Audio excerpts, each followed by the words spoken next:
במה שונה אולטרסאונד מצילומי רנטגן ולמה הוא מומלץ יותר?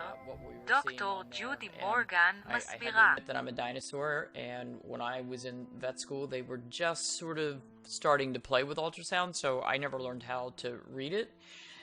I've kind of learned over the years, but I hire somebody else to come in and do it because it's not my specialty.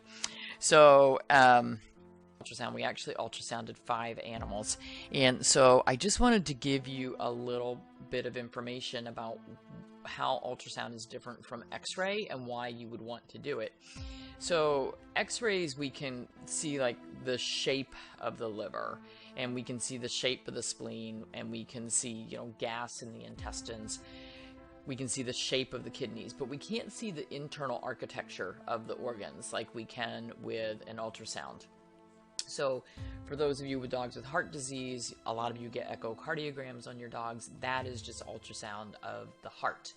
So yesterday we did 5 ultrasounds of the abdomen. And so one of them was a kitty cat that has not been eating well for about a month. And lab work is pretty darn normal. And x-rays, normal. So, you know, we thought, well, you know, let's get an ultrasound and see. It's an older kitty and has a fever of unknown origin, can't get the temperature to come down to normal.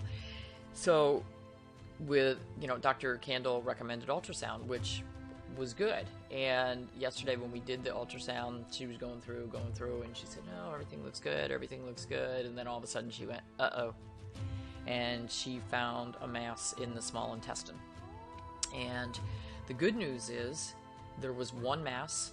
It wasn't that big, and there's a really good chance that we can resect that section of bowel and get a biopsy on it and see what it is. It's probably some sort of cancer, but the rest of the organs look great, and the kitty's lab work looked great. So if we go in and get that section of bowel out, there's a good chance this kitty could have quite a few more years, depending on what the mass is. So the ultrasound in that case gave us information that x-ray and lab work couldn't give us, and it's not big enough that we could feel it on palpation, but it's big enough to stop this cat from wanting to eat it all.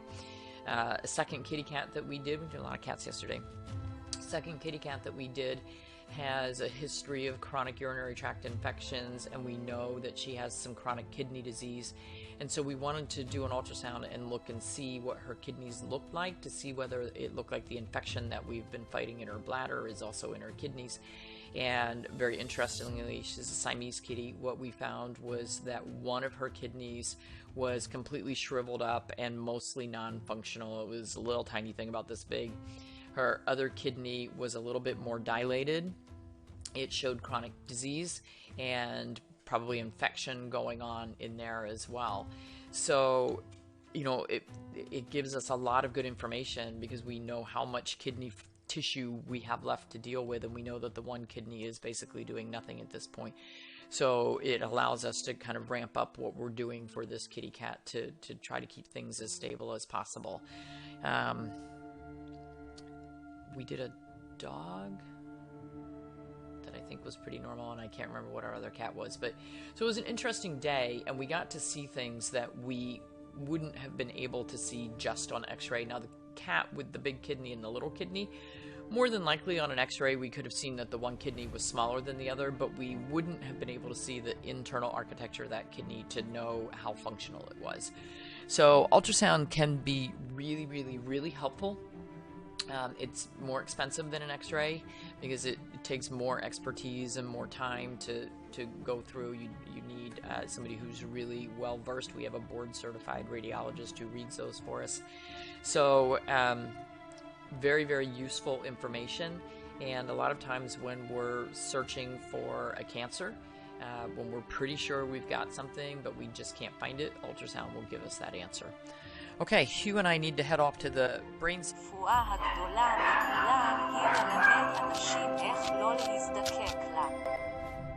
Dear Dog Life, וזו הייתה דוקטור ג'ודי מורגן. אם תרצו עוד מדוקטור ג'ודי מורגן, עברו לדף הפייסבוק שלה עם סרטונים שמפריחים מיתוסים ומזהירים מפני סכנות בריאותיות אפשריות. סרטונים שלה בנושאי תזונה ובריאות שלא נמצאים בדף הפייסבוק שלה, תוכלו דווקא למצוא בקבוצת הפייסבוק. כלבים וחתולים חוזרים אל עם הטבע. So, and I said, well, okay,